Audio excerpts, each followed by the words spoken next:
Estamos no auditório do ECO para, em parceria com a Moraes Leitão, falar das novas tendências em Tech Transactions. Vamos falar de propriedade intelectual, de regras da concorrência, de formas de aquisição e de distribuição de tecnologia e muito mais. E para isso temos connosco a Nicole Fortunato, associada coordenadora da Moraes Leitão, também as associadas principais Inês Ferrari Careto e também a Maria Luísa Cirne. Sejam bem-vindas. Obrigada pela vossa disponibilidade.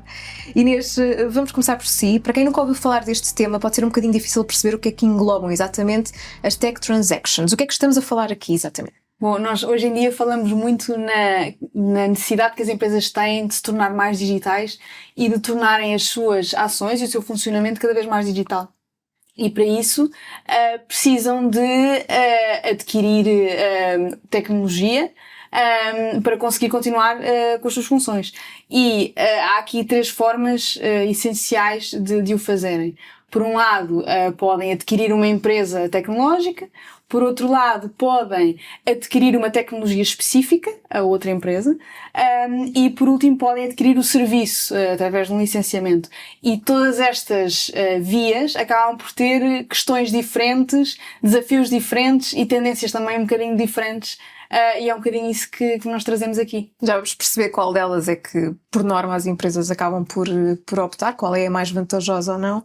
Mas, Luísa, falar deste tema é falar também de propriedade intelectual, como dizia no início. Portanto, quais são as principais preocupações das empresas neste sentido? Olá, Filipa. Sim. Pegando aqui nos exemplos que a Inês elencou de transações tecnológicas, há que dizer que a propriedade intelectual é um tema fulcral e transversal em todas as transações tecnológicas. Isto porquê? Imaginemos num eventual investimento de participações sociais numa sociedade cuja atividade principal é o fornecimento ou prestação de serviços tecnológicos. O assessment, uma análise sobre a propriedade intelectual, sobre os bens intangíveis e imateriais protegidos pela propriedade intelectual é imprescindível. E o que é que falamos quando falamos de propriedade intelectual, só para dar algumas luzes aos nossos ouvintes que não estejam tão familiarizados? A propriedade intelectual divide-se em propriedade industrial e direitos de autor. E quando falamos em propriedade industrial, falamos das marcas, de patentes, designs, entre outros. Mas falamos aqui nas patentes. E as patentes protegem as invenções tecnológicas se preencherem os requisitos para ser patenteáveis. E a proteção jurídica dos direitos de propriedade industrial é realizada através do registro. Ou seja, o titular de direitos sobre uma patente adquire esses direitos exclusivos de explorá-la, de utilizá-la, após a concessão do registro pelas entidades competentes. Esse registro é territorial, pode ser nacional, pode ser europeu, pode ser em certas jurisdições, mas é concedido através deste registro por oposição aos direitos de autor. E os direitos de propriedade industrial, pois entre eles têm diversas vicissitudes e diferenças, mas são registáveis por certos períodos de tempo. As patentes, por exemplo, por regra, caducam ao fim de 20 anos, enquanto nos direitos de autor vamos ver que não é necessário o registro para uma obra ser protegida pelo direito de autor. O direito de autor versa sobre as obras intelectuais, artísticas ou literárias. E o software, que é alvo de proteção e de interesse por parte destes investidores, no exemplo que eu estava a dar, é muitas vezes protegido, quando não preenche os requisitos para ser patenteável, pelo direito de autor. E como tal, como estava a dizer, esta proteção não sendo registável e sendo protegida pelo direito de autor, muitas vezes é necessário que seja protegido por segredos de negócio, que sejam tomadas medidas de segurança para proteger, porque enquanto a patente, quando é registada, é divulgada ao público, E toda a gente sabe quem é a propriedade, não é? Sim, pode pesquisar pelo número, pelo titular e esse registro é público. E no direito de autor, não. E como tal, os segredos de negócio têm um papel relevante também. O segredo é a alma do negócio, já diziam os antigos, e e assim sendo, o software é protegido pelo direito de autor, e temos aqui a proteção do software de direito de autor versus invenções tecnológicas pelas patentes. E então, voltando ao início, esta análise sobre os bens intelectuais torna-se então muito, muito relevante, porque no limite pode alterar o valor do ativo que está a ser objeto de investimento. Se calhar inicialmente o investidor pensaria que a empresa teria um certo valor e chega à conclusão, porque por alguma ilegalidade que se detectou, por algum vício contratual, que afinal os bens intelectuais não estão protegidos como deveriam e a empresa não valerá tanto. Mas esta análise como é que é feita? Uma análise essencialmente sobre a titularidade dos direitos, não é? A quem é que pertence a obra intelectual, ou quem é que é o titular da patente, o titular do direito de propriedade industrial.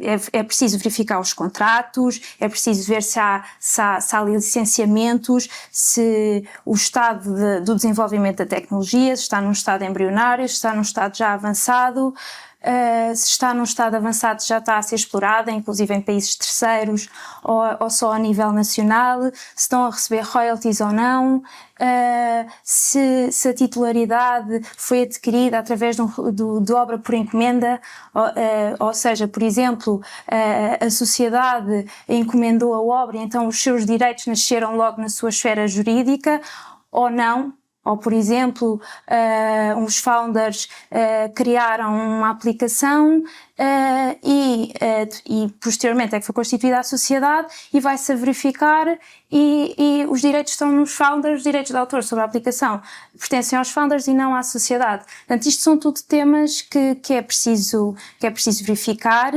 tanto do lado do investidor como também do lado do vendedor, não é? Porque o vendedor também tem que salvaguardar os seus direitos e perceber o que é que o investidor quer saber.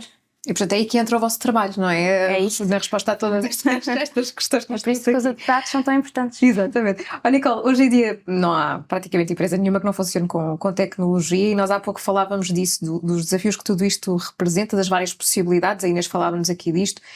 Portanto, o desenvolvimento interno destas tecnologias, destes produtos tecnológicos, não é muito comum. É aqui que entra o outsourcing. Já foi mais. Sim, exatamente, já foi mais. Houve uma altura em que de facto as empresas tinham mais apetência para desenvolver internamente as suas ferramentas tecnológicas, em particular as grandes empresas. A partir de uma determinada altura, diria que há cerca de 15, 20 anos atrás, talvez com maior recorrência agora nos últimos 10 anos, as empresas aperceberam-se que de facto isso representa mais um custo que propriamente um benefício. Sobretudo porque não conseguem o grau de especialização que obviamente uma empresa que se dedica apenas a um determinado setor de negócio tem capacidade para se dedicar, não é? Portanto, se eu tenho uma empresa que tem um determinado software, eu vivo a desenvolver e a melhorar aquele software e, portanto, a capacidade que eu tenho de ter um produto muito mais sofisticado e de ter os recursos humanos hábeis o suficiente para fazer crescer esse produto é muito maior, porque vou ter uma escalabilidade desse produto com vários clientes.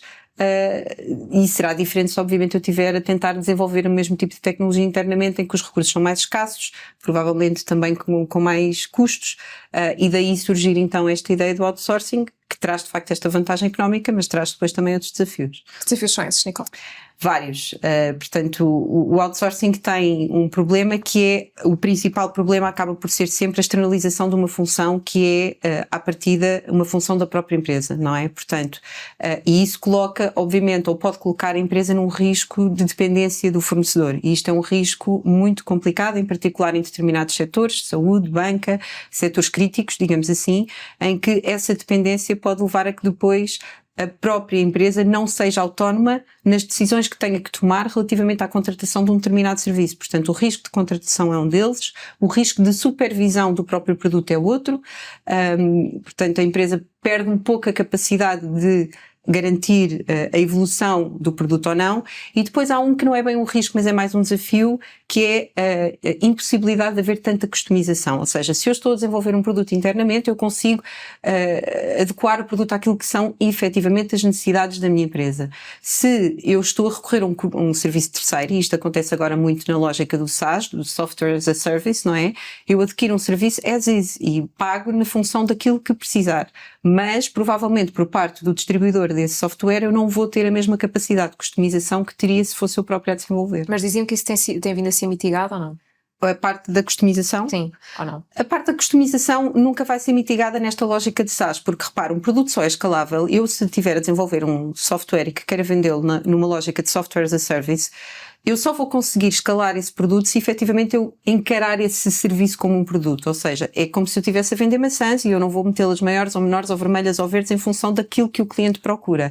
Isto é o meu serviço, eu posso aqui fazer alguns ajustes naquilo que seja a integração do produto com outras plataformas que o cliente queira fazer corresponder e conectar àquele produto, mas eu não vou customizar, exatamente, não vou customizar o produto, porque isso vai-me trazer não só problemas, primeiro vai ter um custo elevadíssimo, não é? E vai-me trazer depois um problema na perspectiva do distribuidor do produto de controle daquilo que são os upgrades e da segurança do próprio produto. Por exemplo, eu tenho que ter equipas de suporte para garantir que aquele produto depois, se tiver um problema, a equipa de suporte está preparada para responder. Se eu tiver uma proliferação de customizações pelos meus clientes, vai ser muito mais difícil preparar essas equipas de suporte para poderem responder dentro dos níveis de serviço que são bastante apertados àquilo que seja um problema que surja, porque depois já não sabemos se é um problema que é do produto, se é da integração com o produto do cliente, se é da customização que foi feita, e isto depois complica.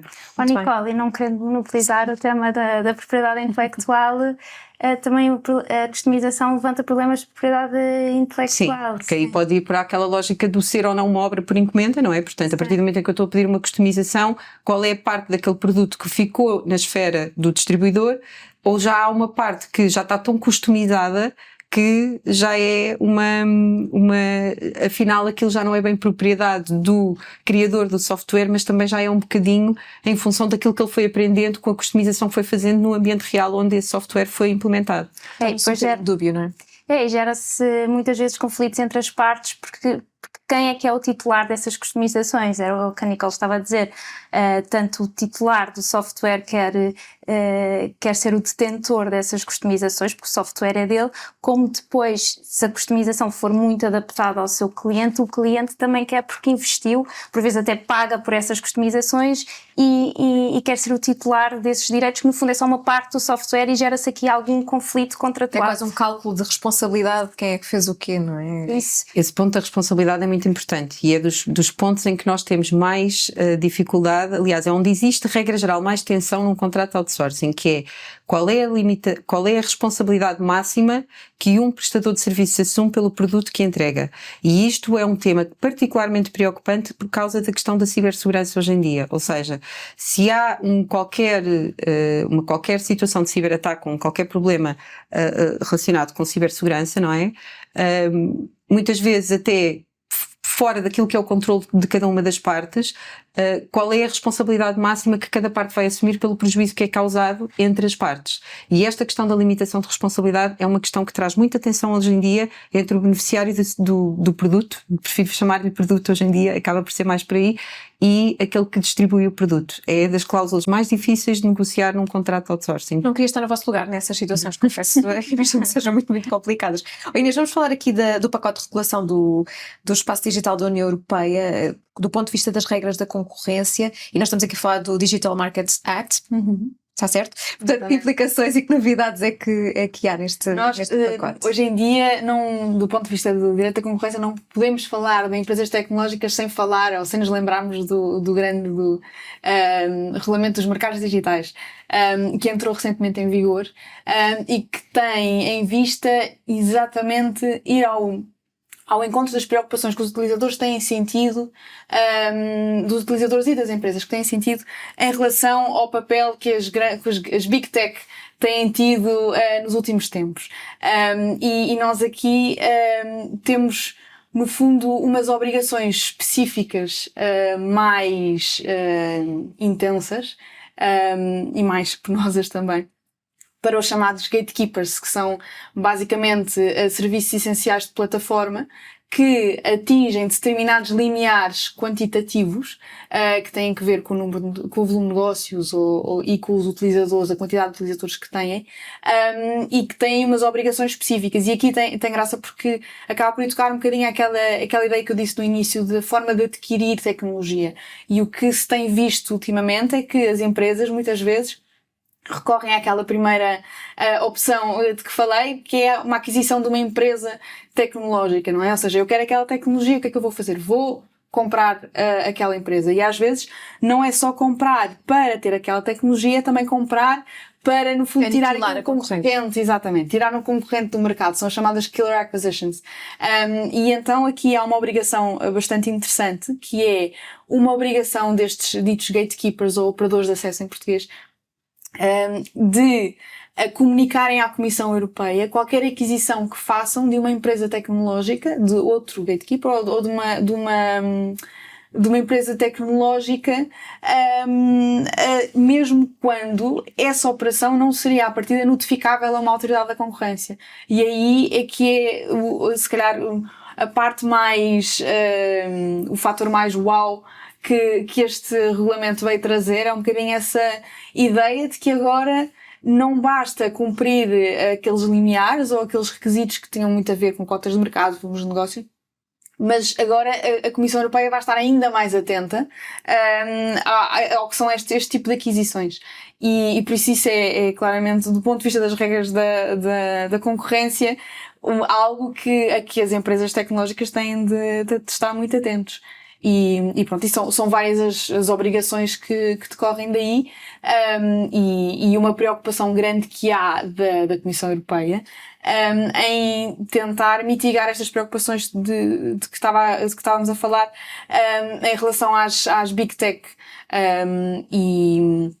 e há obrigações também, por exemplo, do ponto de vista do private enforcement. Portanto, utilizadores finais ou empresas que se vejam perante uma situação em que uma grande empresa tecnológica se porte menos bem, não sei, temas de discriminação, de encerramento de contas. Enquanto estamos a falar de gatekeepers, estamos a falar de empresas como motores de busca, lojas de aplicações, e na verdade sentiu-se que há aqui esta necessidade de acautelar que estas empresas têm uma responsabilidade. Existia quase uma impunidade nestas empresas por serem enormes e por... Porque sempre foi difícil para uma empresa mais pequena ou até um consumidor final conseguirem fazer algo contra estas empresas. Não é que estejam sempre mal, ou que acho que também não podemos partir do princípio de que todos são vítimas das Big Tech, porque não é verdade, não é? As Big Tech também têm trazido muito à sociedade e muito a outras empresas também, não é?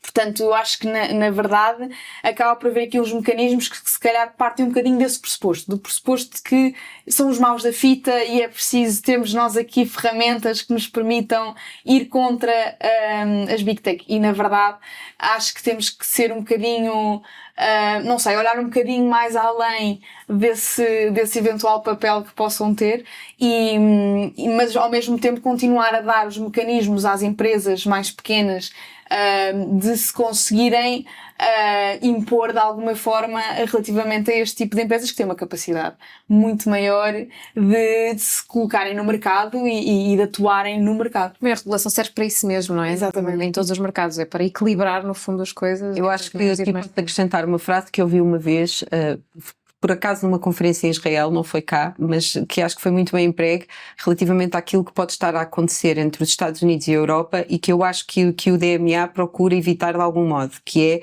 um colonialismo digital. Ou seja, de facto, hoje em dia há uma inversão no colonialismo, não é? Portanto, temos os Estados Unidos a invadirem-nos, portanto, das 5 maiores empresas tecnológicas do país, do mundo, 4 são americanas. Portanto, temos a SAP, que é a única europeia em quinto. E, portanto, isto pelo menos de acordo com os dados que eu vi já há cerca de um ano e meio, não sei se estarão muito atualizados.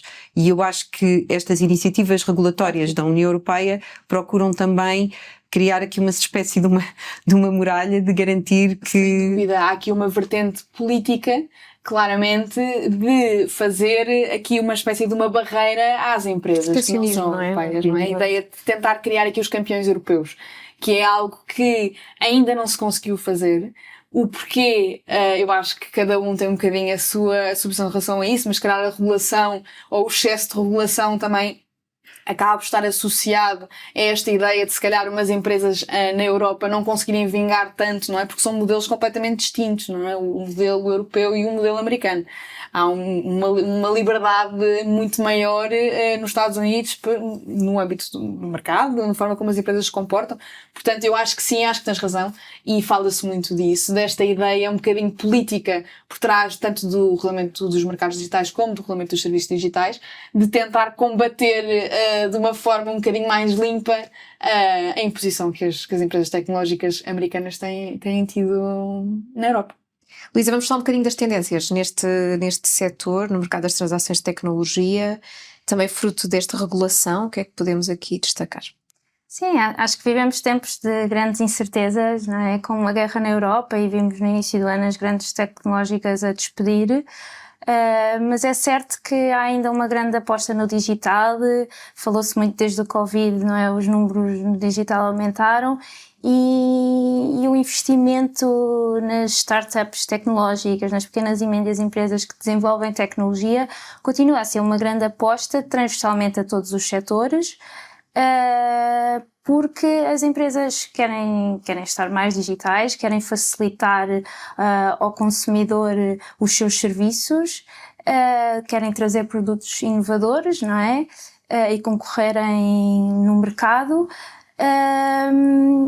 E isso vai se manter com recurso às tecnologias que têm vindo a ser faladas, não é? A inteligência artificial, a internet das coisas, com os temas jurídicos que daí advêm, desde a proteção de dados, na inteligência artificial, à proteção dos direitos de autor e quem é que é o titular da obra com recurso a esta tecnologia, não é? Que não é gerada por ninguém, quem é que é o autor de uma criação de uma máquina, não é? Um software. Isto é uma coisa é certa, é um terreno muito fértil, não é? Tudo muda muito rapidamente, portanto muito poderá acontecer, é tudo muito imprevisível também. Sim. E depois há apostas, está muito em voga o tema do gaming, tem crescido muito, é um setor que tem crescido muito, e agora com as plataformas OTT, com o streaming no setor audiovisual, acho que este ano está muito, muito marcado pelo crescimento no gaming, os números são astronómicos e a própria Netflix já tem jogos também online e esse é um setor que também que se antevê um grande investimento e portanto é tecnologia. É isso mesmo. Inês, elementos problemáticos que podemos antever da regulação no espaço da União Europeia? Claro, acho que sem dúvida há inúmeros regulamentos que estão a sair, a ideia que até ao mais ínfimo pormenor de como todos os cabos têm de ser iguais, ou seja, os cabos de carregamento dos aparelhos. E eu acho que, na verdade, o grande desafio vai ser implementar. Como é que implementamos isto? Como é que as empresas se adaptam? Estarem sempre conscientes de tudo o que está a mudar, a toda a hora. Portanto, eu acho que para mim é esse o grande desafio, é as empresas serem conscientes de que há uma onda de legislação a cair, com um prazo de implementação muito curto e com coimas elevadíssimas. Portanto, isso e com um princípio muito engraçado, que é a extraterritorialidade. Ou seja, não é só aplicável, a maior parte destes regulamentos não são apenas aplicáveis a empresas que tenham a sua sede na União Europeia, mas a empresas que prestem serviços a pessoas que estejam na União Europeia. Portanto, nem sequer precisam ser residentes, basta que cá estejam. E, portanto, isso é um desafio não só do ponto de vista do compliance ou do cumprimento da própria empresa, como é que eu vou cumprir isto, mas como também de enforcement ou de execução por parte das autoridades, que é como é que vão conseguir autuar uma empresa que está na China, por exemplo, não é? E portanto esse é um dos desafios. Já que olhamos um bocadinho para o futuro, no fundo esta nossa última pergunta, não é? Esta resposta já teve aqui também muito de futuro, mas Nicole, ainda falando um bocadinho do outsourcing de software, o caminho vai continuar a ser por aí? Temos aqui no futuro alguma perspectiva que tudo isto mude ou não? Até por causa das dificuldades que falávamos há pouco, por exemplo. Assim, eu na minha opinião, eu acho que é uma tendência que se vai manter, sobretudo porque na ponderação benefício-custo, o outsourcing, na maior parte dos casos de licenciamento de software ou de aquisição de uma determinada tecnologia, continua a ser muito mais apetecível, não é? Agora, acho que em algum tipo de tecnologia mais crítica, aquilo que são os atuais e futuros riscos de cibersegurança vão, obviamente, acabar por fazer as empresas pensar muito, não é? Exemplos de casos muito delicados. Pronto, e há setores que, depois eu penso que haverá um podcast que se vai debruçar mais sobre isso, mas há setores, nomeadamente o da banca, em que esse risco ou seja, a necessidade, lá está mais uma vez mais um regulamento da União Europeia que vem obrigar, quer nas empresas de serviços essenciais, quer no setor da banca, e penso que também existem regulamentos similares para o setor da saúde, onde se obrigue as organizações a terem a chamada resiliência digital e protegerem e garantirem, no possível, a segurança. Mas é assim, atenção que isto, garantir a cibersegurança, vai sempre ser, e por acaso há pouco tempo também, numa conferência eu ouvi um professor muito acreditado em Portugal a falar e deu este exemplo, é uma guerra que vai ser sempre injusta, porque enquanto que um hacker só tem que descobrir um ponto de acesso, quem está a proteger tem que garantir a segurança de todos os pontos possíveis de acesso. E, portanto, isto acaba por ser um problema para as empresas cada vez maior, não é? Porque, repara, antigamente, pensando no setor da banca, há 20 anos atrás, se calhar só 10% da franja da população fazia acesso de serviços bancários através do net banking. Hoje em dia, se calhar, esse número em 10 anos mudou para 70%, não é? E isto coloca uma pressão sobre o setor bancário, sobre o setor da saúde, na proteção dos dados pessoais, etc., enorme. Portanto, acho que sim, o outsourcing vai continuar a ser uma tendência, mas com muito mais exigências regulatórias que vão ser aplicáveis não apenas a quem beneficia desse produto, mais uma vez, mas também aos próprios prestadores de serviços, desse tipo de serviços e produtos. Portanto, teremos tema para mais podcasts. Luísa? Sim, não, ia só reforçar sim, que a cibersegurança é um tema que vai dar pano para mangas, até porque cada vez mais estão a ver usurpação de obras na internet e do próprio software. Isso é sem dúvida um desafio, não é? Porque, como referi, no direito de autor protege-se a criatividade, a originalidade. Quer dizer, já dizia o Oscar Wilde que a arte começa onde a imitação acaba, e com a cibersegurança as obras estarão em risco, não é? E estamos também cada vez mais a assistir à usurpação do software e da tecnologia. Portanto, Nicole, Inês e Luísa, muito obrigada por terem estado connosco. A cibersegurança, como dizia a Nicole, vai ser tema de outra conversa desta parceria do ECO com a Moraes Leitão, portanto contamos consigo. Até lá.